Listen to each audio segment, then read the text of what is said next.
ब्रह्मचर्य का पालन करना कोई अपराध नहीं है, बल्कि ये तो एक तपस्या है। फिर गांधी के ब्रह्मचर्य के प्रयोगों को लेकर विवाद क्यों? 7 दशक गुजर जाने के बाद भी आज तक गांधी के ब्रह्मचर्य के प्रयोगों को लेकर एक बहस होती है। उस समय की तरह ही आज का आधुनिक समाज भी गांधी के इन प्रयोगों को नहीं स्वीकार कर पाया है। उस समय की तरह आज के लोग भी ये सवाल उठाते हैं कि 77 साल के गांधी को अगर ये प्रयोग करना ही था तो उन्होंने इसके लिए अपनी 19 साल की नादान पोती को क्यों चुना।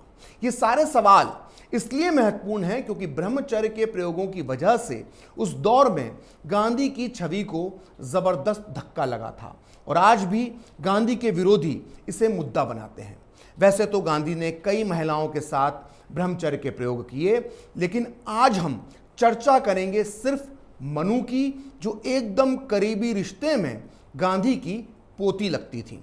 गांधी के ब्रह्मचर्य के प्रयोगों में सबसे ज्यादा विवाद मनु को लेकर ही हुआ। मनुबेन गांधी गांधी के भतीजे जयसुखलाल गांधी की बेटी थी, यानी वो गांधी की एक तरह से सगी पोती के समान थी।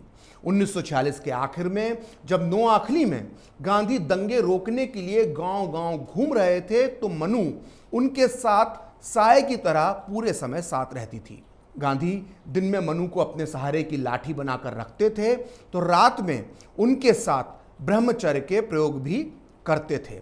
इस बात का खुलासा खुद गांधी ने किया था। गांधी ने अपने पर्सनल सेक्रेटरी प्यारेलाल नैयर को 30 दिसंबर 1946 को एक पत्र लिखा था और यह पत्र छपा है संपूर्ण गांधी वांग्मय के खंड 94 के पेज नंबर 367 पर। आपको बता दूं कि संपूर्ण गांधी वांग्मय की सच्चाई पर दुनिया में कोई भी सवाल नहीं उठा सकता, क्योंकि इसे भारत सरकार के दिशा निर्देशन में छापा गया है। खैर, गांधी ने जो अपने पत्र में लिखा था वो बेहद विस्फोटक था। गांधी इस पत्र में लिखते हैं कि मैं उसे यानी मनु को अपने पास सोने दे रहा हूं। वो बिना कोई कपड़े पहने सोती है, लेकिन गहरी नींद सोती है। जब भी कोई काम हो उसे जगाना पड़ता है, चाहे 2 बजे हो या 3 बजे। मैं इसे अच्छी निशानी मानता हूं कि वो इस तरह सो पाती है। गांधी उस समय 77 साल के थे और मनुबेन की उम्र सिर्फ 19 साल थी। लेकिन इतनी कम उम्र में भी मनुबेन को बहुत पढ़ने लिखने की आदत थी। वो रोज रात सोने से पहले अपनी डायरी लिखती थी और अगले दिन सुबह गांधी इस डायरी पर अपने हस्ताक्षर यानी साइन करते थे, जिससे भविष्य में इस डायरी में लिखी गई किसी भी बात पर या किसी भी सच्चाई पर कोई सवाल न उठा पाए। मनुबेन की ये डायरी अब भारत सरकार के राष्ट्रीय अभिलेखागार में रखी हुई है। इस डायरी के कुछ अंश भारत की नंबर 1 मैगजीन इंडिया टुडे ने 17 जून 2017 को प्रकाशित किए थे। इस डायरी में मनुबेन ने 21 दिसंबर 1946 को लिखा था कि आज रात जब बापू, सुशीलाबेन और मैं एक ही पलंग पर सो रहे थे तो उन्होंने मुझे गले से लगाया और प्यार से थपथपाया। उन्होंने लंबे समय बाद मेरा आलिंगन यानी मुझे गले लगाया था। फिर बापू ने अपने साथ सोने के बावजूद यौन इच्छाओं के मामले में मेरे मासूम बने रहने के लिए मेरी तारीफ की। गांधी अपनी पोती के साथ नग्न अवस्था में सोते हैं, इसे लेकर उनकी मंडली में भी गहरी नाराजगी थी। वहीं दूसरी तरफ गांधी की ब्रह्मचर्य की पुरानी साथी ने सुशीला नैयर, आभाबेन और अमतुसलाम की जलन हद से ज्यादा आगे बढ़ चुकी थी। ना जाने ये किसकी साजिश थी कि नोआखली में रात के अंधेरे में गांधी की बंद कुटिया में जो हो रहा था वो धीरे धीरे दुनिया के सामने आने लगा। गांधी और मनु के रिश्तों को लेकर हर तरफ बातें बनाई जाने लगी। मनुबेन ने अपने इस दर्द को 31 जनवरी 1947 को डायरी में दर्ज करते हुए लिखा, ब्रह्मचर्य के प्रयोगों पर विवाद गंभीर रूप लेता जा रहा है। मुझे संदेह है कि अफवाहें फैलाने के पीछे अमतुसलाम बहन, सुशीला बहन और कनू भाई, जो आभा बहन के पति और गांधी के भतीजे थे, उनका हाथ है। मैंने जब बापू को ये बात बताई तो वो मुझसे सहमत होते हुए बोले कि पता नहीं क्यों सुशीला को इतनी जलन हो रही है। बापू ने मुझसे कहा कि अगर मैं इस प्रयोग में बेदाग निकल आई तो मेरा चरित्र आसमान चूमने लगेगा। बापू का कहना था कि यह उनके ब्रह्मचर्य का यज्ञ है और मैं उसका पवित्र हिस्सा हूं। उन्होंने मुझसे कहा कि अगर सब हमारा साथ छोड़ जाएं तब भी ईश्वर के आशीर्वाद से हम यह प्रयोग सफलतापूर्वक करेंगे और फिर इस महापरीक्षा के बारे में सारी दुनिया को बताएंगे। उधर गांधी के ब्रह्मचर्य के प्रयोग की गूंज नोआखली ही नहीं बल्कि दिल्ली में भी सुनाई दे रही थी। कांग्रेस के बड़े बड़े नेताओं से लेकर खद्दरदारी गांधीवादी भी बेहद परेशान थे। जो बातें गांधी के खिलाफ हों, अक्सर उन बातों पर नेहरू चुप्पी साध लेते थे, लेकिन सरदार पटेल ऐसे नहीं थे। वो सीधी सपाट बात कहने में विश्वास रखते थे। उन्होंने करीब करीब धिक्कारते हुए गांधी को 25 जनवरी 1947 को एक पत्र में लिखा कि आपने हमें जंगल की आग में झोंक दिया है। मुझे समझ में नहीं आ रहा है कि आपने इस ब्रह्मचर्य के प्रयोग को फिर से शुरू करने के बारे में क्यों सोचा। आपके साथ हुई आखिरी बातचीत के बाद मुझे लगा था कि यह अध्याय समाप्त हो गया है। देवदास की भावनाएं गंभीर रूप से आहत हुई हैं। हम सभी को असहनीय दर्द हो रहा है। आपको इस ब्रह्मचर्य के प्रयोग को रोक देना चाहिए। गांधी ने पहले भी ब्रह्मचर्य के प्रयोग किए थे, लेकिन ये बातें आम जनता तक नहीं पहुंची थीं। इस बार भी ये मामला दब जाता, लेकिन 1 फरवरी 1947 को गांधी ने नोआखली में अपनी प्रार्थना सभा में मनु के साथ अपने ब्रह्मचर्य के प्रयोग पर एक विस्फोटक बयान दे दिया। गांधी ने सबके सामने सब कुछ स्वीकार करते हुए कहा कि मैं नहीं चाहता कि मेरे निर्दोष आचरण को लेकर कोई गलतफहमी हो। मेरी पोती मनु मेरे साथ है, वो मेरे साथ एक ही बिस्तर पर सोती है। मैं जो यज्ञ कर रहा हूं ये उसका पवित्र अंग है। मेरे इस प्रयत्न की सफलता के लिए आप मुझे आशीर्वाद दें। मुझे पता है कि मेरे इस आचरण की मेरे मित्रों ने भी आलोचना की है, लेकिन अपने मित्रों के खातिर भी मैं अपने कर्तव्य से विमुख नहीं हो सकता। गांधी के इस विस्फोटक भाषण के बाद उस दौर का पूरा भारतीय समाज हिल गया। देश के सभी बड़े अखबारों ने मनु के साथ गांधी के ब्रह्मचर्य के प्रयोगों के बारे में खबर छापी। सोच कर देखिए, अगर आज के समय में ऐसा होता तब भी आज का आधुनिक कहा जाने वाला समाज दादा पोती के ऐसे प्रयोग को स्वीकार नहीं कर पाता। तो सोचिए, आज से 7 दशक पहले पुरातन पंथी भारतीय समाज की किस तरह की प्रतिक्रिया रही होगी गांधी के इस ब्रह्मचर्य के प्रयोग पर। मनुबेन ने अगले दिन यानी 2 फरवरी 1947 को अपनी डायरी में लिखा कि बापू ने प्रार्थना सभा में लोगों को बताया कि वे मेरे साथ ब्रह्मचर्य के प्रयोग कर रहे हैं। फिर उन्होंने मुझे समझाया कि सबके सामने उन्होंने ये बात क्यों कही है। मुझे बहुत राहत महसूस हुई, क्योंकि अब लोगों की जुबान पर ताले लग जाएंगे। मैंने अपने आप से कहा कि अब मुझे किसी की भी परवाह नहीं है। दुनिया को जो कहना है वह कहती रहे। 19 साल की नादान मनुबेन को लगा कि लोगों की जुबान पर ताले लग जाएंगे, लेकिन ये उनकी नासमझी थी। इस पूरी घटना के बाद न केवल पूरे देश में बल्कि अपने खास सहयोगियों के बीच भी गांधी की छवि बुरी तरह से प्रभावित हुई। पूरे देश में लोग गुस्से का इजहार कर रहे थे। हजारों की तादाद में लोगों ने गांधी को पत्र लिखे, जिनमें बेहद कड़वी और अपमानजनक भाषा का इस्तेमाल किया गया था। कई भक्तों की नज़र में गांधी गिर चुके थे। मनुबेन भी इससे वाकिफ थी।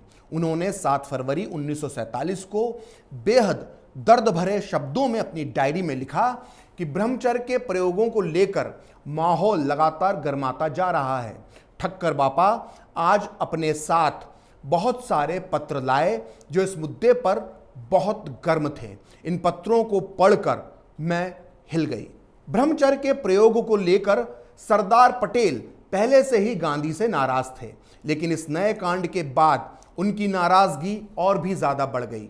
हर तरफ गांधी के चरित्र की धज्जियां उड़ाई जा रही थीं। भारत आजादी के मुहाने पर खड़ा था। मुस्लिम लीग का दबाव बढ़ता जा रहा था। ऐसे में गांधी के माथे पर लगा ये धब्बा बहुत नुकसान पहुंचा सकता था। लिहाजा सरदार पटेल ने 16 फरवरी 1947 को गांधी को एक और पत्र लिखा, जिसमें उन्होंने लिखा कि मुझे किशोरलाल मशरूवाला का पत्र मिला। इस बीच देवदास और राजगोपालाचारी जी भी इस मुद्दे पर मेरे साथ बात करने के लिए आए। हम सबको लगता है कि आपके हट का कोई अंत नहीं है। आपने हमें एक बहुत बड़ी मुसीबत में धकेल दिया है। इन ब्रह्मचर्य के प्रयोगों को सार्वजनिक करने से दुनिया को कोई फायदा नहीं होने वाला है। मुझे समझ में नहीं आता कि आप धर्म की बजाय आम लोगों को अधर्म के रास्ते पर क्यों धकेल रहे हैं। काश हम अपना दिल खोलकर बता सकते कि हमारे घाव कितने गहरे हैं। गांधी की यह बदनामी जब हद से आगे बढ़ गई तो मैदान में उतरना पड़ा उस शख्स को जो गांधी का सबसे पुराना दोस्त था, और उसका नाम था अमृतलाल ठक्कर, जिन्हें लोग प्यार से ठक्कर बापा कहते थे। ठक्कर बापा को गांधी की आत्मा का चौकीदार कहा जाता था। ठक्कर बापा ने इस विवाद पर 25 फरवरी 1947 को गांधी से एक लंबी चर्चा प्रारंभ की। शुरुआत में गांधी टस से मस नहीं हुए। उस रात मनुबेन ने अपनी डायरी में लिखा कि ठक्कर बापा ने बापू से पूछा कि अगर मुस्लिम लीग को इसकी भनक भी लग गई और उसने इस बारे में लांछन लगाए तो क्या होगा।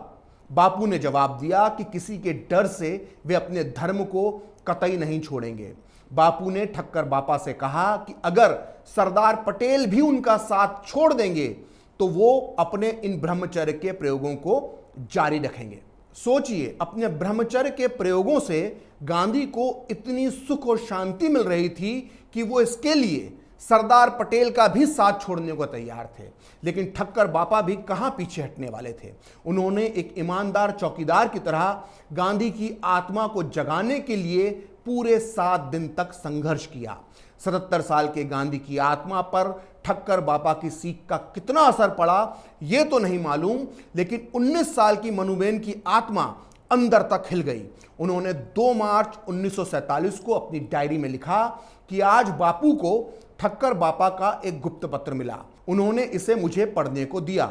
यह पत्र दिल को इतना छू लेने वाला था कि मैंने बापू से आग्रह किया कि ठक्कर बापा को संतुष्ट करने के लिए आज से मुझे वो अलग सोने की अनुमति दें।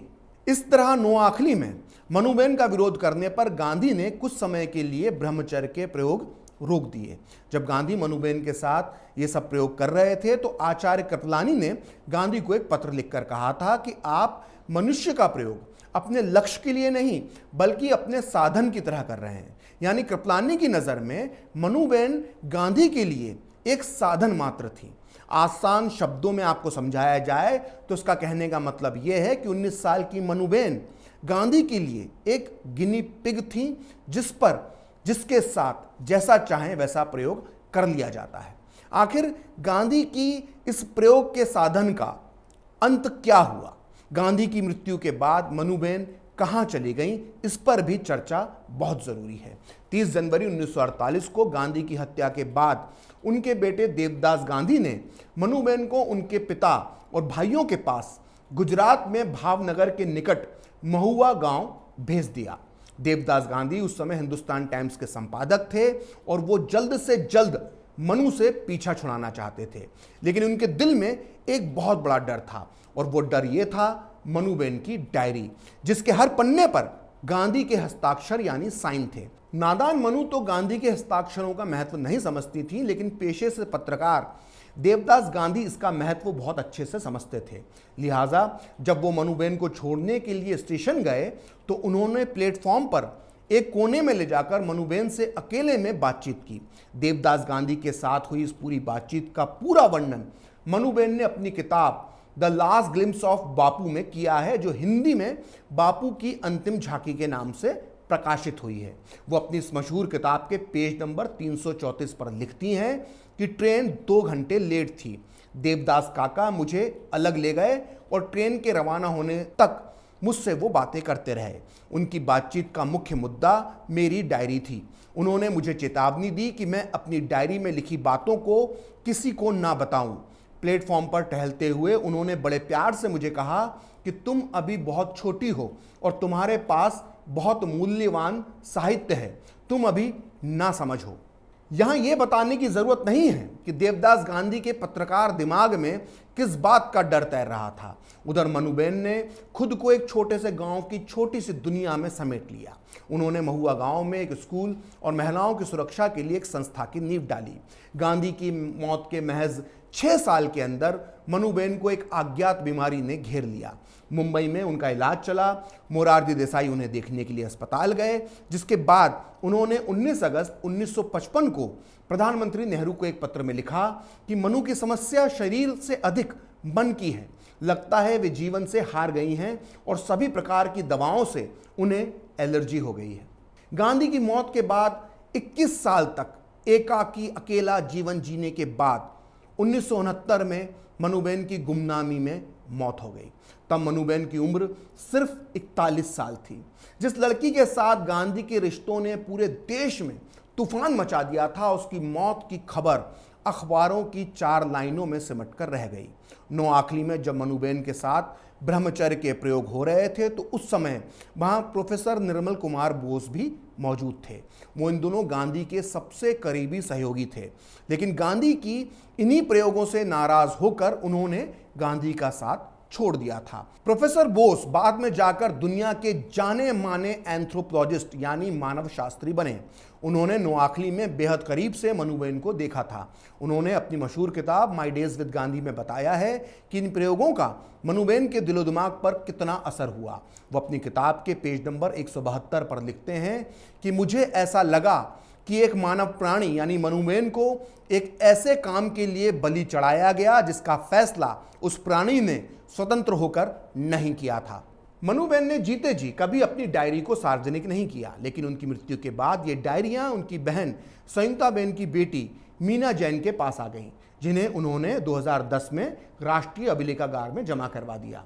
अब ये डायरियां दुनिया के सामने हैं, जिनमें दर्ज हैं गांधी के वो प्रयोग जो उन्होंने मनुबेन के साथ किए थे। अगर आपको ये वीडियो पसंद आया तो नीचे कमेंट बॉक्स में ज़रूर बताइए। अगर आप चाहेंगे तो अपने अगले वीडियो में मैं आपको बताऊंगा कि किस तरह से गांधी ने मनुबेन गांधी के अलावा अपने पोते की पत्नी आभाबेन, महान समाजवादी नेता जयप्रकाश नारायण की पत्नी प्रभावती देवी और डॉक्टर सुशीला नैयर, जो बाद में जाकर देश की स्वास्थ्य मंत्री बनी, इन तीनों औरतों के साथ किस तरह से ब्रह्मचर्य के प्रयोग किए थे।